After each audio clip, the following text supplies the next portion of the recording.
Irmãos, uma boa noite em Cristo Jesus, amém? Todos são bem-vindos a esse culto de louvor, adoração e gratidão a Deus. Essa semana, dia 8 de março, nós vamos comemorar o Dia Internacional da Mulher.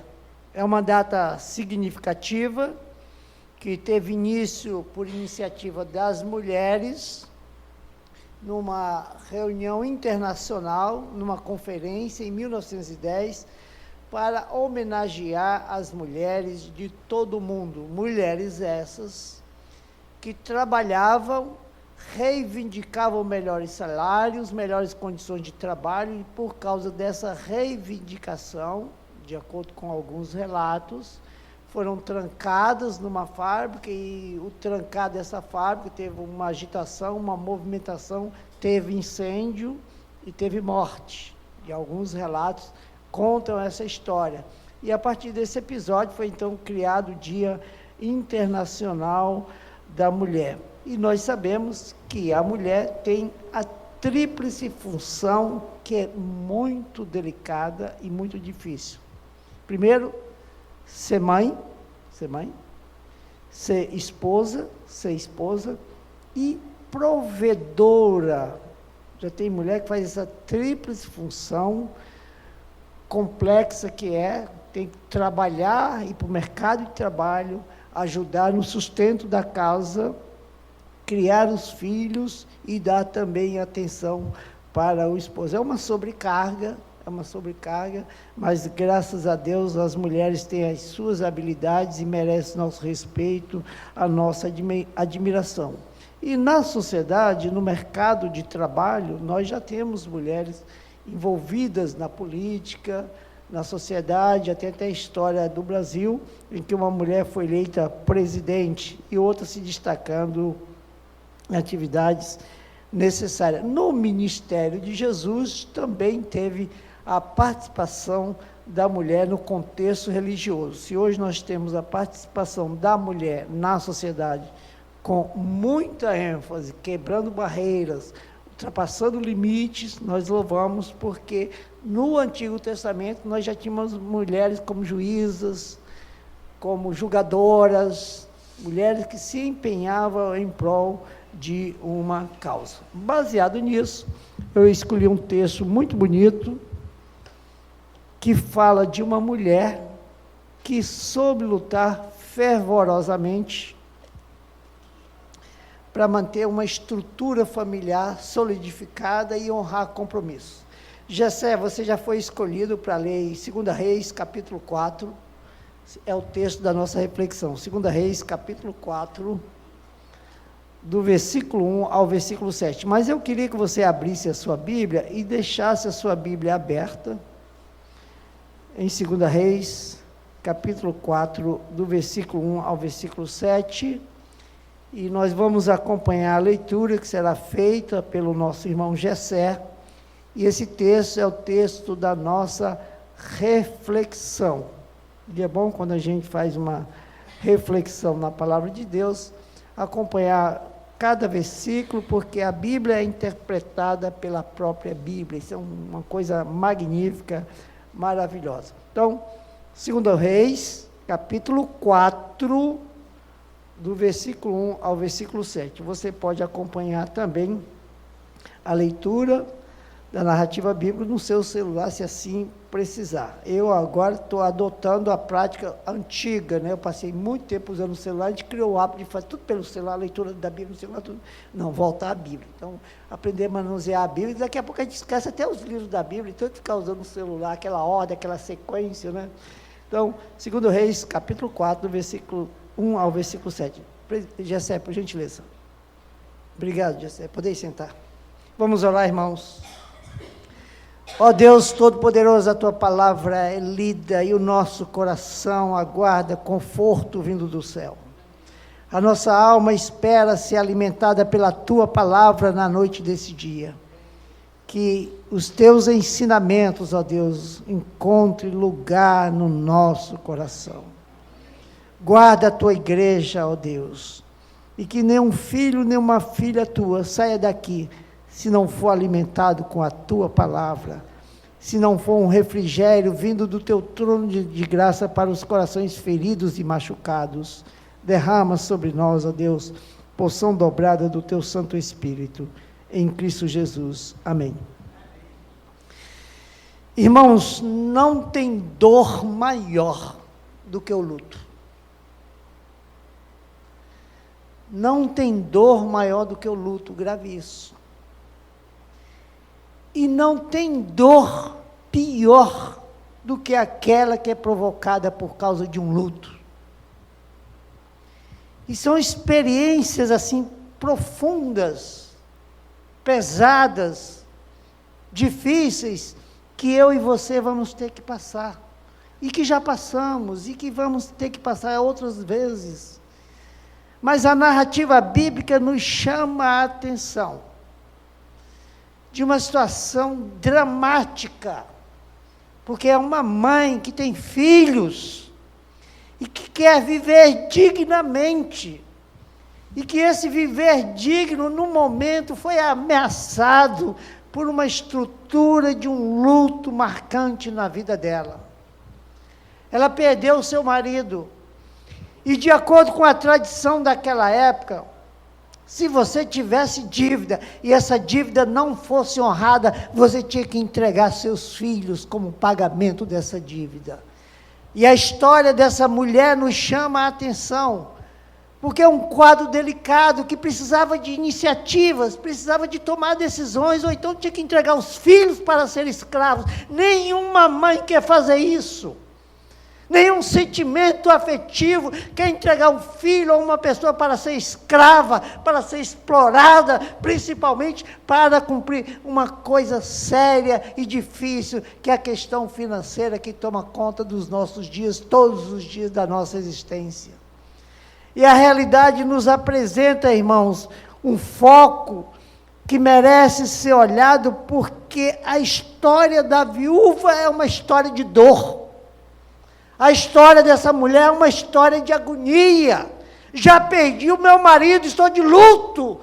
E agora sobre mim, os credores estão na porta para levar a minha esperança, a única coisa que eu tenho, que é a questão afetiva e a questão emocional.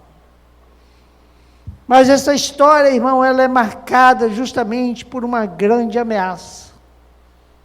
Uma mulher anônima, que a Bíblia não registra nem o nome dela.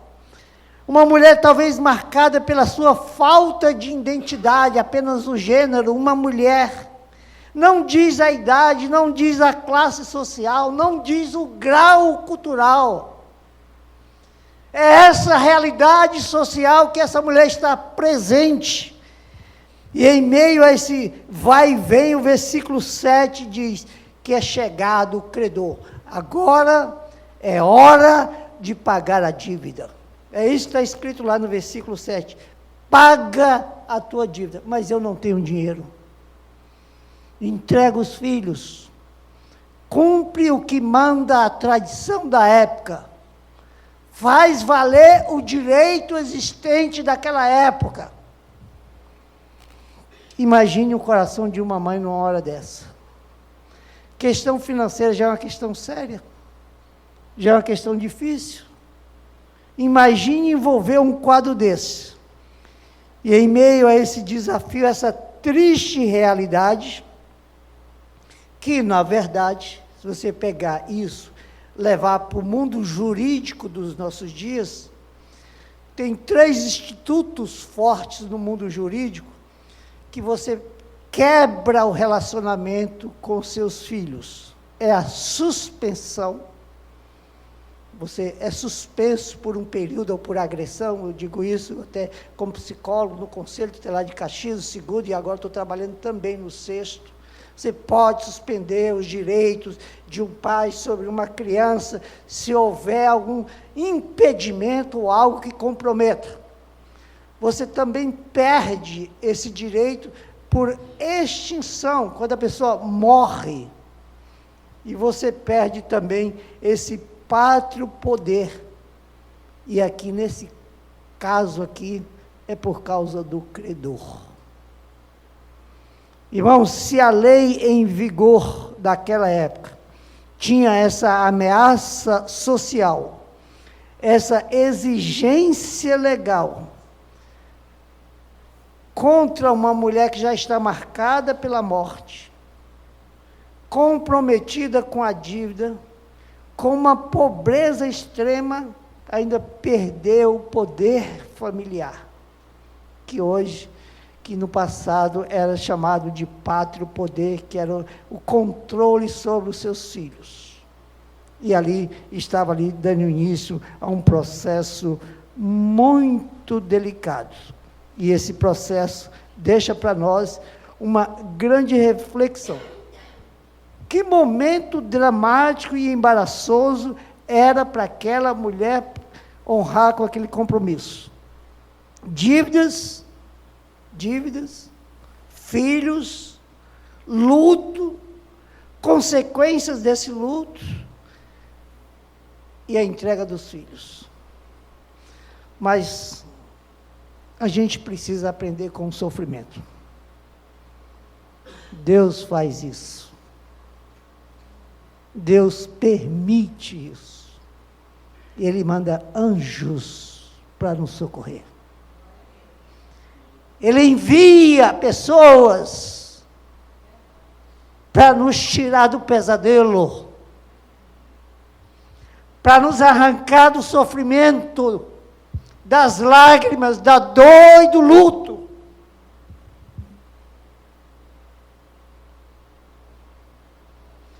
E o desafio daquele instante, irmãos, e eu vou me colocar no lugar daquela mulher. Eu estou de luto e vou ter que bater de porta em porta, pedindo vasilhas vazias. Parece uma coisa ridícula, irmãos, parece. Mas Deus, quando quer se manifestar, Ele orienta a pessoa para que o sofrimento seja eliminado. Sair pedindo vasilhas emprestadas a vizinhos. E a Bíblia diz que não é uma só vasilha, nem duas, nem três, nem quatro, nem cinco, são muitas vasilhas. Olha a peregrinação daquela mulher para essa primeira situação. A orientação foi dada, vou cumprir ou não? Entre no contexto da oportunidade que Deus concede. Se você vai cumprir ou não uma orientação dada por Deus. E espere que Deus responda o que você faz. Pode esperar. Espere com certeza, porque Deus se manifesta. Deus opera milagres. E Deus faz muito mais do que nós imaginamos. Ele só queria vasilhas vazias. Lembra do primeiro milagre de Jesus? Foi os cântaros vazios. Foi naquele ambiente ali festivo que o primeiro milagre de Jesus aconteceu. Ah, irmãos, como é bom ver a palavra de Deus se manifestando nas nossas vidas. Como a palavra traz conforto para todos nós, irmãos. Essa certeza todos nós já temos e temos que carregar isso com muita firmeza e com muita segurança. Deus envia um anjo. Deus envia uma esperança e essa esperança agora vai exigir trabalho, um trabalho intenso, para que uma coisa se cumpra de forma sistemática, quantitativa e já muito bem anunciada. Muitas vasilhas. Olha como Deus faz as coisas, irmãos. Como é bom sentir o que diz aí no versículo 3. Pede emprestado vasilhas a todos os seus vizinhos. Vai de porta em porta. Quando Deus quer fazer algo nas nossas vidas, irmãos, Ele quer que nós trabalhemos diante da crise. É diante da crise que Deus quer operar um grande milagre. Imagine o coração de uma mãe sofrida, marcada e que agora está desafiada a exercitar uma fé. Pegar vasilhas vazias. Mudar de ação. Era mulher de profeta. Agora eu vou ter que correr às ruas em busca de suprir algo que foi herdado, a dívida. Mas aquela mulher, ela foi sábia e inteligente, porque a orientação do profeta está aí no versículo 4. Então entra, fecha a porta sobre ti e sobre quem? Quem ela tinha que entregar? Não, olha, meus filhos não, primeiro vamos para o quarto. Primeiro vamos orar. Primeiro vamos trabalhar, para depois, as consequências virem depois. Sobre ti e sobre teus filhos.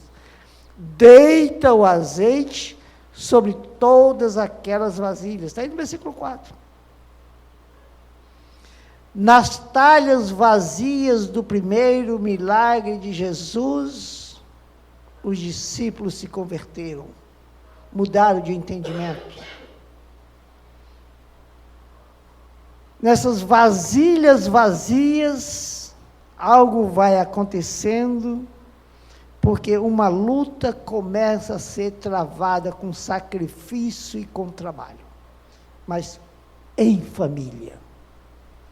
Não houve quebra de relacionamento, houve união. Na crise tem que ter união familiar. É difícil, irmãos. Fiz estágio em psiquiatria, estágio em família, quando cursava psicologia, e como é delicado, e você precisa ter muita sabedoria e discernimento, porque as brigas aparecem com os mínimos detalhes, e com os grandes detalhes também, e se não tiver equilíbrio familiar, tem tragédia. E o profeta, então, na verdade, começa a dar início uma orientação para a história daquela mulher ser mudada e afastar o credor da porta. O inimigo está sempre nos cercando, irmãos. Está sempre na nossa porta. Mas a narrativa bíblica nos mostra que família fortalecida e preservada pelo cuidado divino permanece. Não é destruída. Com isso, o que eu posso dizer para você é: deixe Deus agir na sua vida, mas saiba de uma coisa, Ele quer agir, Ele vai agir, mas você vai ter que pedir as vasilhas vazias. Vai ter. Vai ter que pedir vasilhas vazias, vai ter que colocar o azeite, para Deus poder se manifestar.